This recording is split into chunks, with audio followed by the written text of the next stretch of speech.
All right, time now, folks, to introduce you to a new oil guest, at least for us. Kate Richard is founder and CEO of Warwick Energy. They are an energy-focused investment firm that owns or invests in more than 4,000 oil and gas wells. Kate was named one of Oil and Gas Investor Magazine's 20 under 40 in the oil business 2 years ago. Also, according to your LinkedIn profile, you went to Harvard, which is, what we think of when we think of oil. Kate, welcome. Good to meet you. We spoke on the phone yesterday, and you said, sort of a pre-interview, and you said something that really caught my ear, which was, the move in the price of oil was so outsized relative to the supply-demand imbalance. But you should know that it's more than supply-demand that's running this market, isn't it? Supply and demand does not move this market. This is a market that moves partially on fundamentals, but more importantly on sentiment and on perception and on macro cross-currents. And that's what's been driving crude since the Brexit situation, in the last few weeks.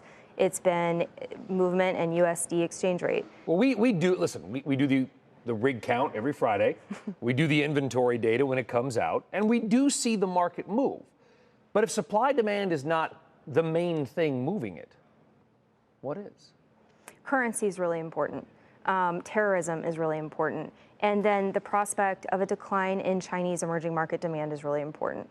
And the Chinese situation is really interesting because we've actually seen pretty strong demand out of China all the way through this downturn. And the prospect for Chinese demand continuing to be strong is a question. And that's partly related to the Chinese non-performing loan cycle that we're watching and the prospect for contagion and recessive contagion in Southeast Asia. You're an oil person, but you're an investor, really. I mean, Warwick, you've got funds, and I know one just closed. So you look for value. And when this market really took a about 2 years ago, and prices went where, there was a thought that investors were going to save the oil market. Have you guys been buyers? Absolutely. But the important thing to understand about oil and gas is it's like real estate. So it's subsurface real estate. This is real estate at 10,000 feet of depth. And there are core areas to be in, core basins like West Texas, like Oklahoma, and then there are core parts of those basins. So if you think about it like real estate, Manhattan is an interesting place to be. And even more interesting than that is Fifth Avenue. So you Not for oil. Not for oil. But if you look at the real estate analogy, it is very important to be in the core of the basin. So we buy into the core of the core. What's interesting about oil and gas is there was supposed to be a distress cycle. That actually hasn't really occurred.